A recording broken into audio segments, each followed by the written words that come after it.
Welcome to Season 7 of the Prosthetics and Orthotics podcast. This is where we chat with experts in the field, patients who use these devices, physical therapists, and the vendors who make it all happen. Our goal? To share stories, tips, and insights that ultimately help our patients get the best possible outcomes. Tune in and join the conversation. We are thrilled you are here and hope it is the highlight of your day. Hello, everyone. My name is Joris Peels, and this is another episode of the Prosthetics and Orthotics podcast with Brent Wright. How you doing, Brent? I'm doing well, Joris. I know that you're bundled up, man. What in the world? I'm wearing an actual scarf, yes. I'm not to the point where I need to wear jackets outside, but I'm getting to the scarf point of scarves. It's really cold. I think it may even be below 20 degrees Celsius. Yep. Oh, well, I can't do that now, but that sounds cold. I know that zero is freezing, right? So oh my goodness. Yeah. Oh goodness. How are you doing? I'm doing well, man. I'm actually really excited about this episode today. But before we get into that, I mean, one of the things that's been interesting, and I know we've plugged on it a few times, but I've been really pushing into this idea of flexible sockets, sockets that move with patients. And I've been having really crazy success, and I don't quite understand it. I wish that there was an explanation.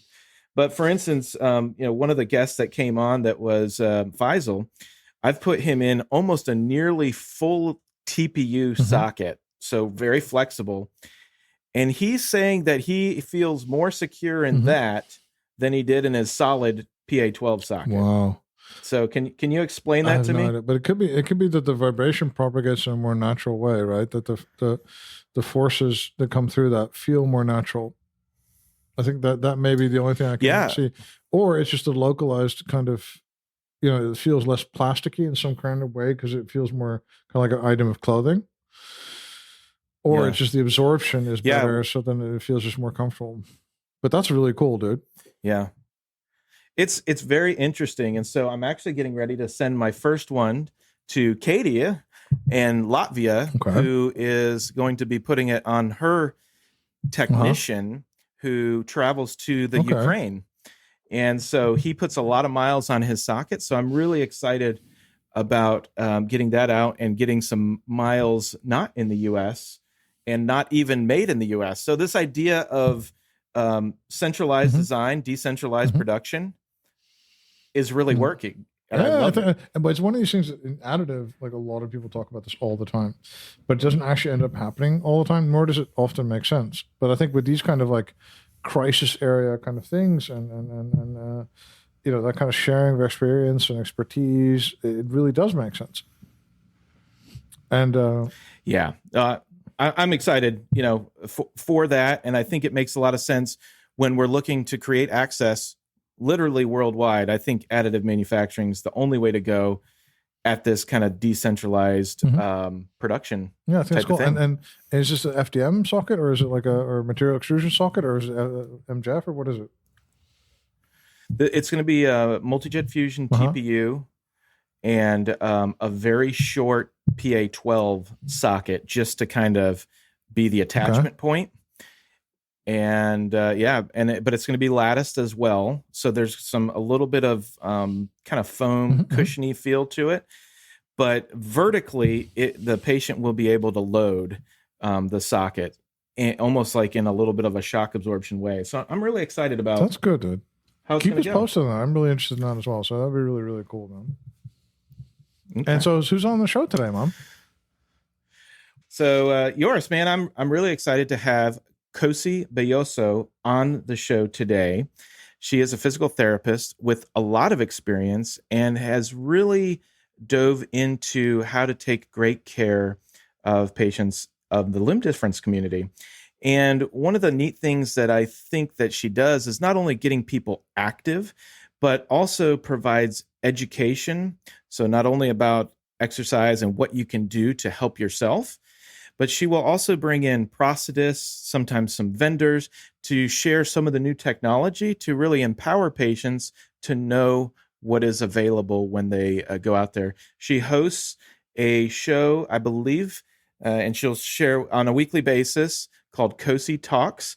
And I've actually listened in a couple times on that, and the information is great. A lot of interaction as well.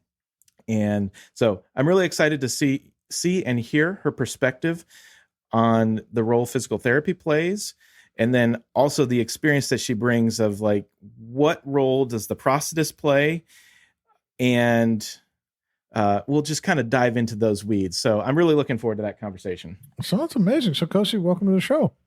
Thank you very much. I'm excited to be here. So Cosi, like, tell us, how did you get involved with OMP? By dumb accident. Okay. So I've been a physical therapist now for 23 years, and I've been working in healthcare for almost 30. And when I first started working out, I was at Jackson Memorial Hospital in Miami, Florida, and working in the level 1 trauma centers. And Jackson Memorial, it's a tough hospital to work in. And they basically would rotate the therapist every 6 months to a new specialty. So I was basically starting a new profession every 6 months. So as Ramjet the rookie, I always got the rotations that nobody wanted. And for whatever reason, the amputee rotation was not a popular rotation. So probably about a year and a half to 2 years into practice, I was assigned the amputee rotation. And at the time, in our school, we only had a 3-day lecture on amputees. So I knew nothing about working with amputees. And I walk in that day thinking they're finally going to realize I don't know what the heck I'm doing, and they're going to fire me. My senior therapist, his name is Curtis Clark, and he literally wrote the book on how to treat amputees. There are some books dating back to the 70s and 80s where you're going to see his name written in there.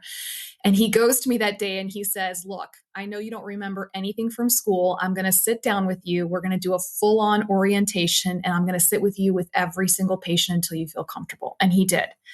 It was probably one of the best learning moments I had ever had up until that point. And I fell in love. I fell in love with working with amputees at that point. Okay, that's super cool. I think that's really nice. And are you now like super specialized in this, or just something you kind of do a lot of other stuff besides, but your main focus is here? Or? Yes. So I am now specialized. I'm kind of one of the old school, I would call myself one of the old fart PTs. So back when I was in school, the physical therapists, they really focused on training us on all the different specialties. And I think there's over 20 different specialties in physical therapy alone. So like I said, one of the reasons why I loved working at Jackson was I was rotated through all the specialties. So that included trauma ICU, cardiac, transplant, pediatrics, infectious disease, spinal cord injury, traumatic brain injury, burn trauma, wound care. I mean, you name it, I've done it. And I think working in all those different specialties just really strengthened my clinical skills, and in turn helped me provide better quality care for my amputee patients. So I spent pretty much the first 2/3 of my career rotating around different specialties and always having amputees on my census. And about 6 years ago, I decided to just focus exclusively on amputee care. Okay, and coming from a physical therapy perspective, what are like the special challenges with this amputee care area? Let's say this arena. Let's say. Well, every specialty definitely presents with its own unique challenges. So general challenges that I find with working with amputees is that mainly they're not just amputees, right? A lot of my amputees are also cardiac patients. They're also autoimmune patients. They're also trauma patients. In some cases, pediatric, in some cases, transplant patients, in some cases, burn trauma patients. So for me, this is the part that I love from a clinical standpoint, because I get to use and pull from all of my different skills in treating the amputee as a whole patient. Another one of the challenges that I find is lack of specialized care. So some of the viewers on my show will call me a unicorn, because there's just not that many physical therapists out there who've decided to hang a shingle and call themselves amputee specialists. Those of us that are out there, we're very passionate about what we do in serving this population, but there's just not that much specialized care out there from a rehabilitation standpoint. And I find that to be a huge challenge. Okay. That's kind of interesting. I think it seems like it could be a really valuable niche, I think, also for the community and also for this community. I think maybe like physical care usually, well, is there more of a lifelong care component? Do you really see people for many, many years in this aspect of physical therapy? It seems like it could be really rewarding as well, right? Oh, absolutely. And I tell my patients, guys, you're stuck with me. So as our bodies age, we're living longer and longer. In the caveman days, we were lucky if we lived until we're 20. Now we're living well into our ninth or 10th decade sometimes. So in living longer, we need more specialized care, regardless of whether you're an amputee or not. And the more I just learn about things, the more I realize that not only do you need your primary care doctor, you need some of your specialized care. Your physical therapist is part of that clinical team that will take care of you as you age, and even more so for the amputee, because there are a lot more issues that will arise as the amputee gets older. And what do you see, just because we have, I think our audience is pretty much all over the place, but we also have a lot of people outside the States and stuff. So physical therapy for you, what is physical therapy? What's non-physical therapy? Because there's a lot of different specialties around the world. I mean, for you, it's anything and anything, or what does it specifically mean? So as a physical therapist, I assess the disorders of the musculoskeletal system and how it affects gross motor function. So that's like the really wordy definition for the dictionary. And this is pretty much a global definition. So you'll find that a physical therapist in the United States will have the same practice acts, very similar practice acts as a physiotherapist in London or a physiotherapist in Australia or anywhere else in the world. So, I work with gross motor function. So what does that mean? The big one is walking, right? How to get from one place to another, and gross functional mobility. And how is your musculoskeletal system affecting your ability to do these things, right? So in the case of an amputee, there is a missing limb, preventing them from being able to do gross motor function activities such as walking, running, getting up and down from places, transferring from one place to another. Okay, that's cool. And when are you typically, in your context, when are you brought into the process? When do you meet a new patient, and how does that happen?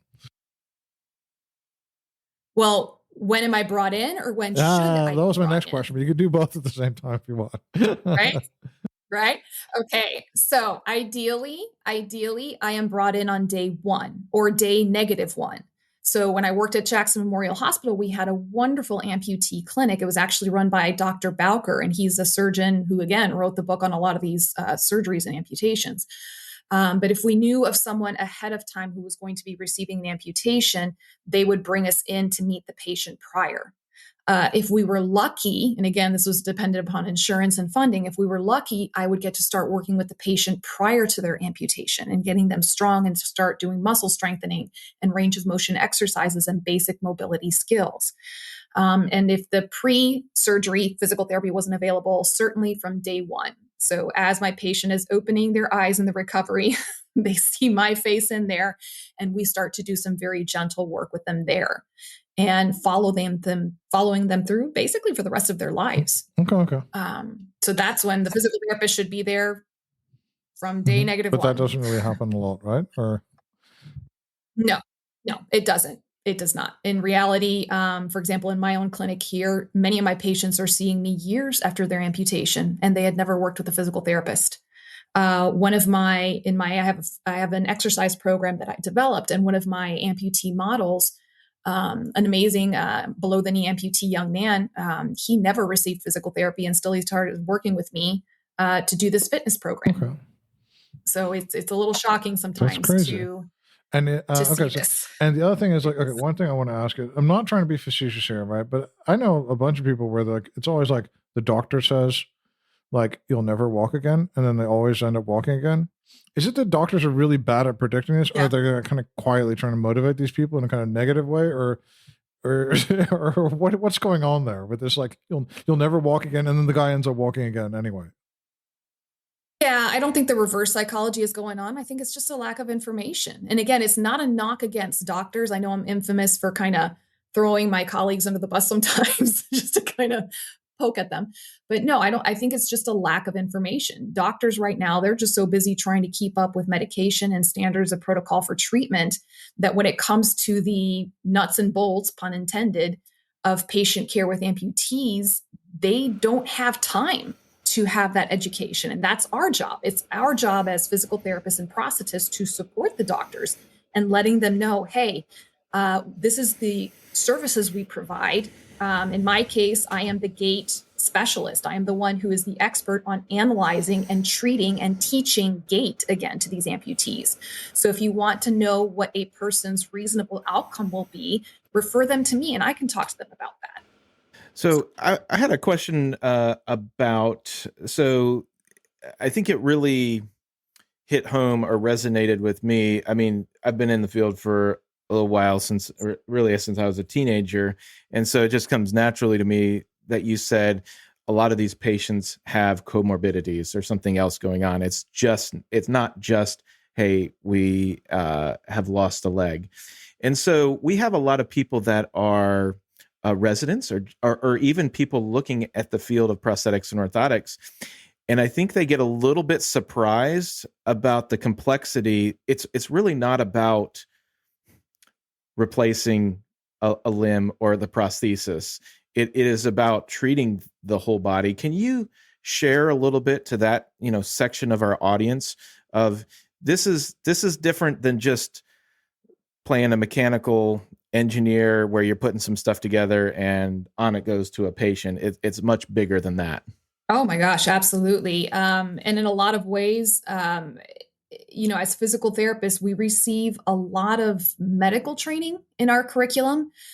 We take a lot of coursework on differential diagnosis, on pharmacology, a lot of things that people would think, oh, that's more of a doctor's side of knowing things, but we need to know about these things. We'll never know it as well as a doctor does, but we need to know about these things in order to treat our patient as a whole. So probably the most common example I can give is the diabetic patient, right?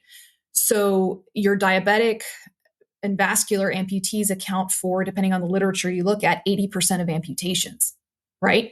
So if you don't understand the basics of diabetes, if you don't understand the basics of vascular disorders, you are already setting your patient up for failure. Reason is because you're not going to be aware of some of the things to look for when you're treating the patient as it pertains to their diabetes and their vascular disorders. So another further example into that, limb volume management, right? We all know that in that first year and a half to 2 years after amputation, it's very challenging for the amputee to manage their limb volume fluctuations, right? And what is it that you need to educate your patient on? What are the things that you need to be looking at in this patient to help them with this particular obstacle? So if you know that they're diabetic, if you know that they have high blood pressure, if you know that they came off of vascular disease, those disease processes are still very much active within the amputee. I tell my patients, your disease did not go away just because we amputated your leg. So asking them questions and digging a little deeper. How's your glucose doing today? Right? How's your diet doing? How's the edema, measuring edema on the leg and distinguishing between, okay, this is limb volume fluctuation from post-op, surgical post-op fluctuations versus, you know what? This is coming from something deeper. This is coming from possibly one of those comorbidities. What can we do to determine if we can help them with this? Having a basic knowledge of pharmacology and how the medications your patients are going to be on will possibly be affecting them and then eventually affecting their prosthetic fit and use. So it's all tied in together. But then ideally, of course, you'd have a meeting with all the doctors and all the different people and all discuss this kind of stuff. But does that actually happen, or is that still like some kind of dream to like that everybody would, get on the same page? Or you get an update directly from the surgeon or the endocrinologist or whatever to really get ahead of the curve, let's say. Yes, in a perfect world, we need to have a team approach. And we are seeing certain centers of excellence that are popping up right now. So the first one that comes to mind is Atrium Health. They're located in the Carolinas, and they are doing a phenomenal job of providing the team approach where the amputee gets the surgeon, the psychologist, a dietitian, social worker, PT, OT, all across the board. But that's not the common thing yet. So for example, in my case, I'm out on my own. I'm an private outpatient clinic. Probably the majority of the doctors here in Tampa have no idea what my name is, right? But it doesn't mean that I'm not accountable. So my responsibility to my patient when they come in is I'm assuming that there's nobody talking to them about these issues. So it is part of my job is to educate them on these issues and to remind them, hey, when was the last time you had your visit with the vascular surgeon? When was the last time that your endocrinologist took a look at your diabetes and your glucose and how are things being managed there? So while I am not the head doctor, it doesn't mean that it is not my responsibility to encourage this communication, to give this education and information to my patients. And then, yes, if need to, of course, I'm trying to reach out to these clinicians and do the best that I can to communicate and provide that communication in between. And how about specifically between like the communication between the O&P people involved? Let's say there might be different ones, right? And the physical therapist. Do you think that could be streamlined as well? Oh, absolutely. For me, it's like, the prosthetist and physical therapist go together like peanut butter and jelly. So if I have a brand new patient coming in, and again, I'm a direct access clinician in the state of Florida. So what that means is a patient can just come into my clinic and come see me without a physician referral. And that's typically how it works for my particular clinic. My patients will come and see me. So I do have to take the initiative to contact the doctor and introduce myself, to contact the prosthetist and also introduce myself and say, hey, your patient came in to see me. I am now treating them for this and that and the other. How can we communicate with one another to make sure that we're all on the same page and providing the best care possible? And to me, it's also just valuable because we provide different lenses to what's going on. So what I see as a physical therapist is going to be different what the prosthetist sees, and it may be different from what the surgeon is seeing. So for me to have that information from all the different clinicians as much as I can is going to provide me the best picture of what's going on with this patient. And how would you the physical therapy is like, okay, part of it is you do an exercise with me, right? But also part of it, I have to do it myself. And then how does that work? Because there's like homework, right? Absolutely. So I tell my patients they'll come and see me on average twice a week for an hour, and that's one-on-one care. And that's actually a lot compared to what unfortunately is out there right now. And what I tell my patients is this 1 hour that we're spending in the clinic, this is not enough. This 1 hour is enough time for me to give you all the education and information I possibly can to make sure that you're doing things properly. And what I've learned over the years is the more I educate my patients and the more I see the light bulbs going off and their understanding of why their body is doing what it's doing, why I'm giving these particular exercises, how they work, I find that I have much, much better compliance and outcomes with my patients. And then the other side of it is I don't overwhelm my patients. A lot of my colleagues, they'll give their patients a stack of papers of all these little printouts with exercises with like 15 exercises on them, and the patients won't do any of them. So I've learned over the years to focus again on education and information and keep it simple. 2 exercises, 3 at most, that they will be doing consistently and with good form. And then we build upon that. I think that's really good. But do you really see Bob comes in, Bob's not really motivated, and he just has an 80% worth outcome than Jane, who comes in and is really motivated? Is it that stark with your specialty? Oh, absolutely. I mean, I have, it's what was that urban legend of the bumblebee is really not supposed to be able to fly because the ratio of the size of its wings to the ratio of the size of its body, it makes it physically impossible to fly. I don't know if that's true or not, but that was an urban legend growing up. But nobody told the bumblebee it couldn't fly and it figured it out. So I do see that a lot with my patients. Yes, the number one thing that will determine whether or not a patient will walk is motivation. Second to that, yes, there are physical obstacles and physical issues that can predict the outcome of whether a person will walk or not. But I have folks who've come into my clinic and on the inside, I'm thinking to myself, this person has no business walking. They're not going to be able to do it. I'm going to do the best I can. And I'm going to give them everything I've got as a clinician, but statistics are stacked up against them. But because that person was so motivated and didn't give up, they walked. And this is over 23 years. I've had several examples such as that. And then many other examples of people that should have been doing cartwheels out of my clinic that because they were grappling with issues like depression and not being able to accept what was happening with them, that they weren't motivated and then they couldn't overcome that. We've had a couple of examples of patients on here, and a lot of the people, and of course we're self-selecting because the type of patient that would want to go on a podcast talking about their experience with the O&P is, of course, a kind of person that's really motivated. I mean, you're going to not get the people that hate this whole experience and it's the worst thing that ever happened to them and it overshadows their life. They're probably not going to go on a podcast and talk about it. So we end up having these super motivated, like these nothing can stop me kind of people that have like this radical acceptance of their current circumstances, a radical understanding of the future, and just they work towards it. Is that kind of the attitude that works best, or one of the attitudes that works best? No, yes and no. So it's interesting that you bring that up because I've had viewers in the past when I started doing the show, and I've had Paralympians on the show. I've had CNN top 10 hero on the show. I've had a 2-time world champion drag motorcycle racer. I've had several military veterans, very high functioning from a mobility standpoint individuals. And some of the comments I would get from my viewers is that they would feel actually discouraged. They would see these people and they're thinking, I can't do this. They're so positive and so optimistic. This is not me. And it's a kind of a two-pronged approach to that. Number one, all these people that came on the show and have all this motivation, that's not where they started. That is not where they started. They started, waking up one day and not having a limb attached to their body. They had to go through all of those same emotions, all of those same trauma, and losing their limb. So what many people see on the show is the end product, right? That they've been through this long journey of healing and obstacles. And the folks on my show, they're pretty raw. They're pretty raw and gritty about talking about what some of those obstacles were. Some of them talk about depression. Some of them talk about being suicidal. Some of them talk about the issues that they had with their marriages and with their children as a result of amputation. So it's not just roses and rainbows and unicorns. They need to see, they need to show and express that, and they do. And then, to the person who's going through it, and I have my own personal cancer journey, so I can speak in terms of what it's like to have that physical trauma.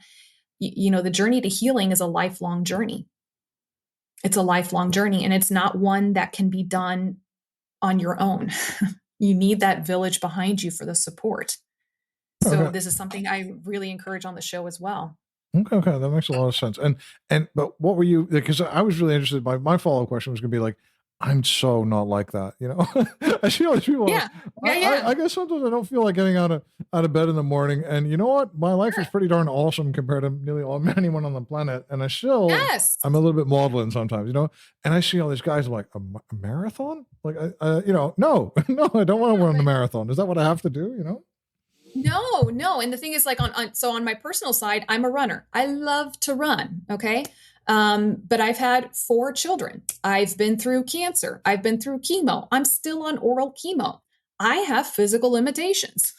Okay. I will not be doing ultra marathons. I will not be even doing a marathon. But does it mean that I don't like that I love looking at the marathon runners, that I love looking at Olympians and just kind of getting inspiration from there? Yeah. And that's all that is. That's all that is. And a part of it is it's not them, it's you. You have to adjust your own interpretation of what you're seeing. So if you're not someone who likes to run, that's fine. It doesn't mean that you can't enjoy watching other people with their success as well and being inspired by that. So for me, I don't see somebody who's outperforming me on a physical standpoint and go, man, I wish I could do that. Or man, why can I do that? I'll never get there.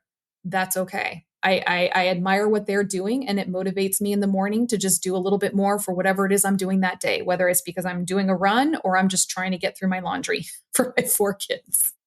And is there any kind of like, if you do get somebody who comes in and is not, is really struggling with this thing, are there anything you could do psychologically to help these people kind of cope with the situation and get better? Yes. So I'm not a trained psychologist, and I do say that a lot on the show and with my patients, but I've had to learn a lot of psychology to treat my patient. So the interesting thing about physical therapy is we have to get our patients to participate in order to do our treatments. As opposed to a nurse or a doctor, the nurse is giving you the medication. The doctor is doing the surgery on you, right? The person doesn't necessarily have to actively do anything, if that makes sense. In physical therapy, you're having to ask a person who just underwent trauma to do some very painful movements. Okay, so they're in physical pain, they're in emotional pain, they're in spiritual pain. And then you're sitting there over their bed saying, okay, time to do exercise, right? So we have to learn a lot of psychology and to be respectful of what that person is going through. And that's something that I'm still learning because everybody is different. Everybody is different in the approach that works for them. Everybody's different in what stage that they are in terms of their emotional recovery. So I do talk to my patients a lot about what's going on inside their heads.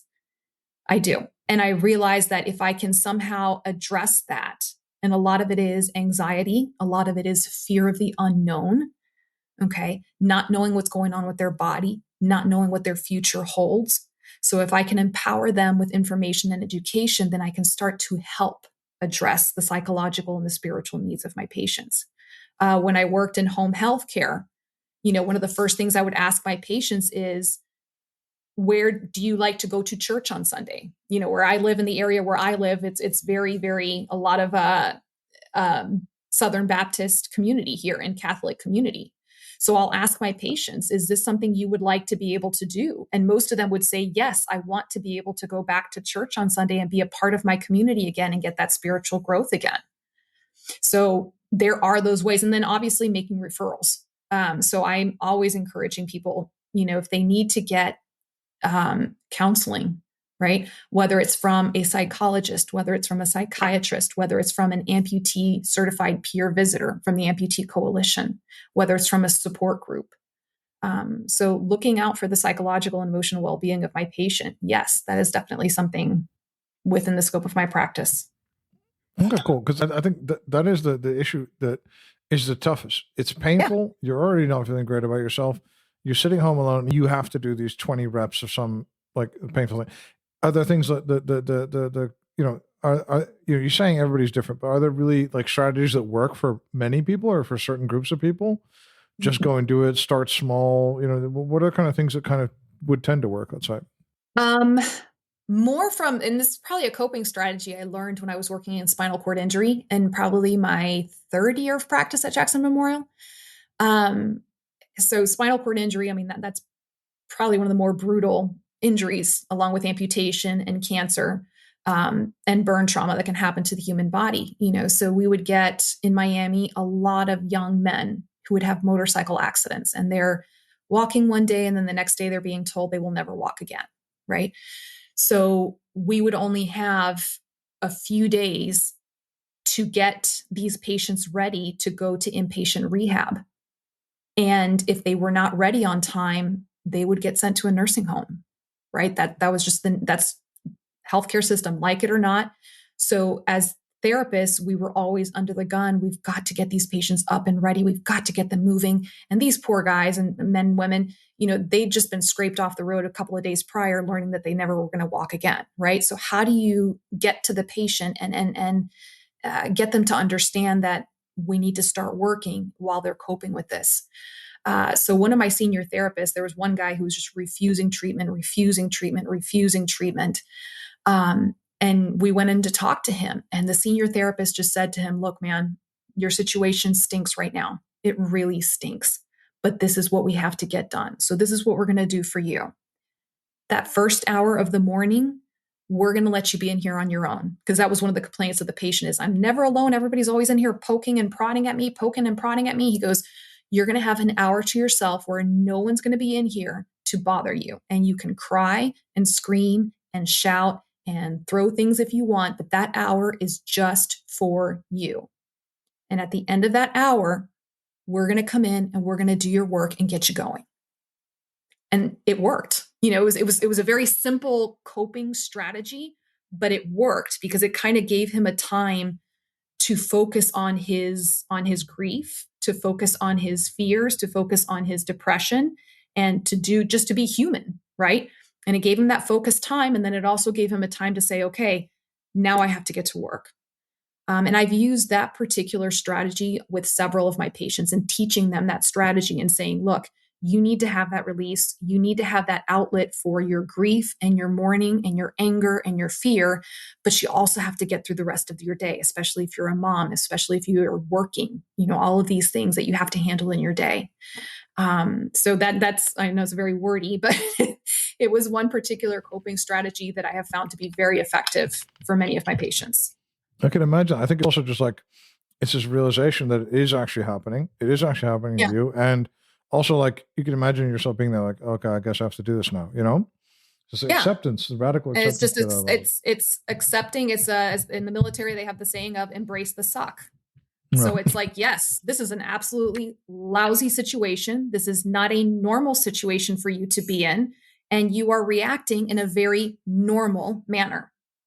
So let yourself have those reactions. And again, I am not a psychologist. This is just, certain coping strategies that I've learned over the years from colleagues and from what I've seen that works. And how do you, like, I guess you could be very strict. You could be, you need to do this, or you could be kind of compassionate or sweet and kind of cajole people into them.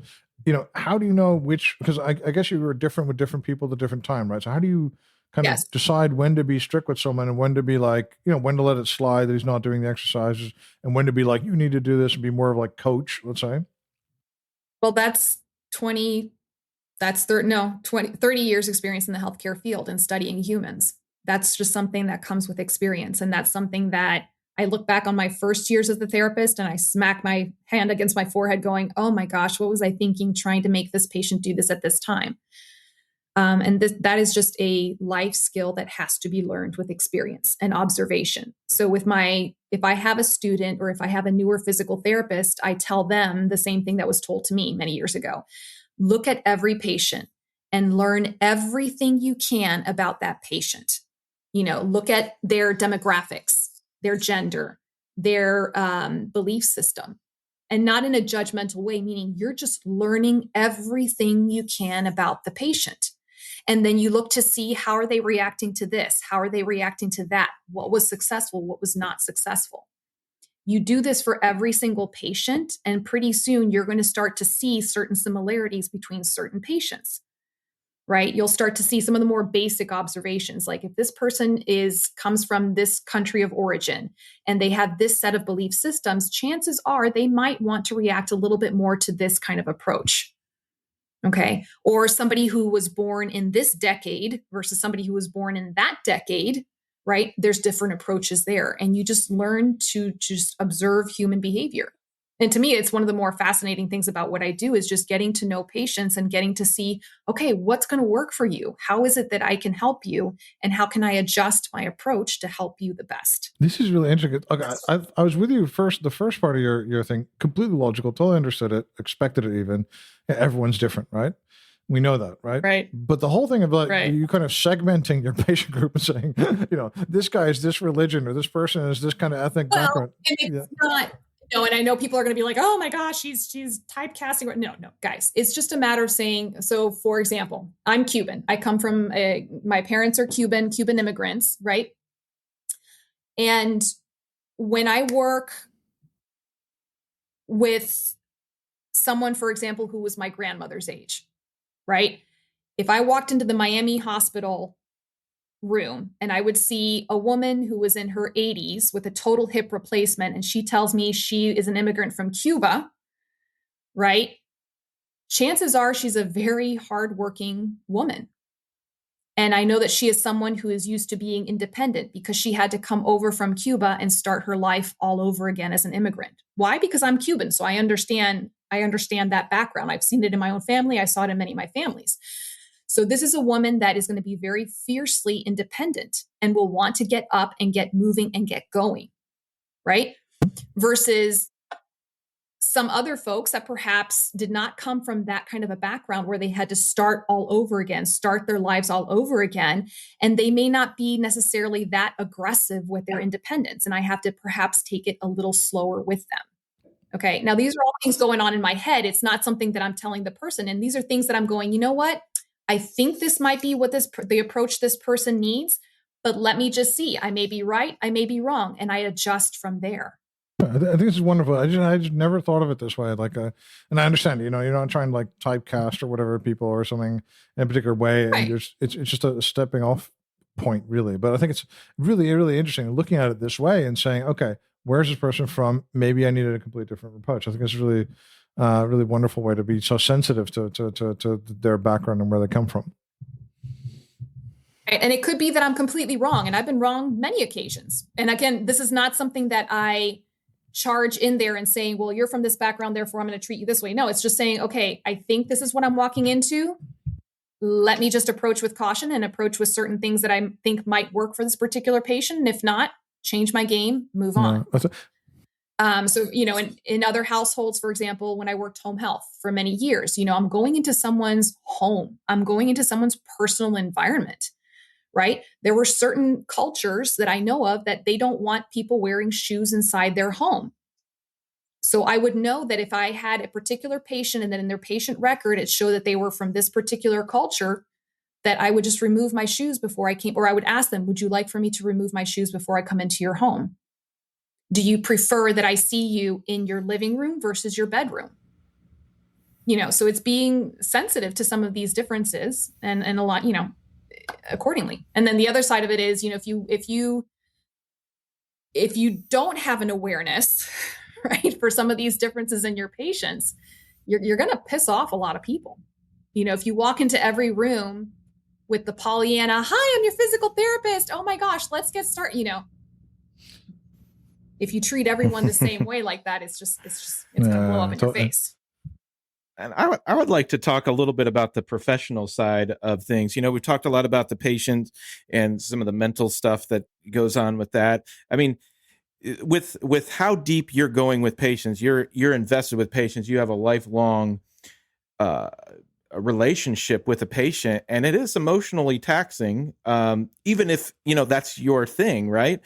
How do you, as a professional, a physical therapist, so tell either young physical therapists or even some of the young professionals, say the prosthetists and orthotists coming in, how do you separate that, or can you separate it from your personal life? There are two types of clinicians, and again, just general umbrella observations in my career that I've observed.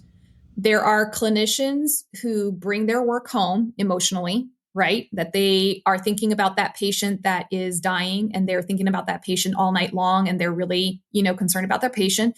And then there are certain clinicians that when they leave work at work, and they come home so that they can be with their families. I don't think there's a right or wrong to either one. I think it's acknowledging, which one are you? Are you, because, I'm the clinician that I do bring a lot of this home with me. And I'm thinking about my patients, and I'm thinking about, oh gosh, I hope that they made that phone call. I hope that they made peace with their children. I hope and I've had to learn over the years how to compartmentalize some of that, how to keep my humanity and have that compassion for my patients. But at the same time, when I come home, not to put that into my home life where it can affect my time with my children, where it can affect my time with my husband and things like that. And again, I think that's kind of a lifelong learning process. You learn when to become a little bit more involved in a patient's care. You learn when you need to step back. You also need to learn sometimes when to protect yourself and completely remove yourself from the situation. And this is something, again, that comes with the experience. But I think when I see a new therapist and I see someone who's perhaps struggling with these issues, it's a matter of talking to them about it and saying, hey, yeah, this is a very real thing as a clinician that you need to learn to deal with. But it's going to take you time and error, trial and error, to learn how much to be invested and when to pull back just a little bit. No. And how about dealing with these other professional groups, right? Because, we talked a couple of times about this, like everybody's got their own way. Everybody's got their own vocabulary. Everyone's incentivized differently. How do you communicate with each other? We talked before about ideally we talk more and we do a more team approach, but how do you kind of deal with each other, different professionals, different backgrounds? How do you suggest doing that? Just honest and open-minded, open-handed. I've seen, I've seen a lot of interesting drama in my own local OMP community. And it's just something that I observed, and I saw that there was a lot of drama there between clinicians because there was a lot of insecurity, a lot of sometimes even territorial type drama. And then I got thrown into the middle of all that when I opened up my practice. So when I did open up my practice, I just kind of operated with an open hand. I would introduce myself to all the different clinicians that I would potentially be working with. And just letting them know this is what I'm doing. This is what I'm here to do. Yes, I am working with several other people in the community, which some of them may be your direct competitors. But right now, I'm here to treat your patient. And how can we communicate best to treat your patient? So I've always been very open. Like, I don't have any secrets about who I work with, who I don't work with, none of that. And I think everything else, you just kind of focus on the quality of care you're giving your patient, practicing in an honest and ethical manner, and everything else will just come into place. Okay. And what do you wish that, like, your standard O&P practitioner, what do you wish they would know more about like physical therapy? What kind of things should they ask more about physical therapy, or ask to physical therapists? Just to come into their office. Unfortunately, I do run into a lot of prosthetists that don't understand why a physical therapist needs to be involved in patient care. And I see a lot of physical therapists. I'll call out my own colleagues. There's a lot of physical therapists out there that they think that treating an amputee patient means putting a hot pack on them and putting them on a bicycle, and they won't use their gait training skills. But from a prosthetist standpoint, I think if they could just accept the fact that we are just as important as their care is to the amputee patient and their lifelong success, and to let us do our job, let us come in and do our job so that we can help your patient and do the best that they can. We're not here to take over the job of the prosthetist. That's not what I'm interested in doing. I'm interested in making sure this patient has lifelong success with their prosthetic device and mobility. When you're talking with your patients, or they're probably already involved with the clinician, but let's say it's the day one or day negative one, and they ask, Cosi, what do you look for in a prosthetist orthotist? How do you go about choosing one? What do you tell them? I tell them to start interviewing people, to not be afraid to choose their own prosthetist. A lot of times I hear from patients and viewers that they were just assigned a prosthetist either by their doctor or by their insurance company, and they had no idea that they had choices. So that's usually the first thing I tell people is you have choices. You have a choice whether or not you want to work with me as your physical therapist or whether you want to work with John Smith as your prosthetist. So first of all is understanding that you have a choice. Second thing is start utilizing all your resources. Look at the reviews on Google. Talk to fellow amputees. Who is it that they're using for their prosthetists? Those are the best kind, I think, is when you get a person-to-person referral. Interview your prosthetist. Okay. And I tell people this. I was like, guys, if you're thinking about a particular prosthetist, show up at their office or give them a call and just say, hey, I have a couple of questions. Would you be able to have a few minutes, whether it's now or whether you'll give me a call tomorrow? Do you have a few minutes to answer my questions? I'm looking for a new prosthetist. If you don't get a phone call back from that prosthetist, chances are that's not going to be the prosthetist who's going to be there to help you when you're having to troubleshoot your prosthesis, right? Same goes for physical therapist. Ask your physical therapist, do you have experience treating amputees? If not, are you willing to communicate with my prosthetist to learn more about the prosthetic device and help me get going with this prosthesis? Okay. So ask questions to your prosthetist. Ask them, what is going to be the process? Am I going to have a choice in what prosthetic foot or knee I end up with? Okay, that's another red flag right there. If the prosthetist is just going to assign you a prosthetic foot, that's a red flag to me. Are they going to take the time to let you trial more than one out and get your opinion? Okay, are they asking you in their interview of you, are they asking you, what are your goals in your life? What is it, are the activities that you need to be able to do and to function in your life? And that's how we approach, what kind of prosthesis will be best for you. And that at the end of the day, you're not married to your prosthetist. So you might start working with a particular prosthetist and things are simply not working out. And that's okay. It's okay to get a second opinion. It's okay sometimes to even switch clinicians. Same goes for PTs. Okay, Cosi, thank you so much. I think it's a really open-hearted discussion. I think it's really wonderful to see a very, very different perspective, and then really wonderful to talk so openly about it. So thank you so much for your time today. My pleasure. And Brent, thank you for being here as well today, of course. This was great, and yes, thank you, Cosi, for being an advocate for your patients, our patients, and really providing them a great springboard to get good outcomes, and providing them kind of a sounding board as well. So thank you for that. My pleasure. Thank you for having me on the show. And thank you guys for listening to the Prosthetics and Orthotics podcast. This is a great episode. We really liked it. We hope you do too. And tell everyone you know about it. Have a great day.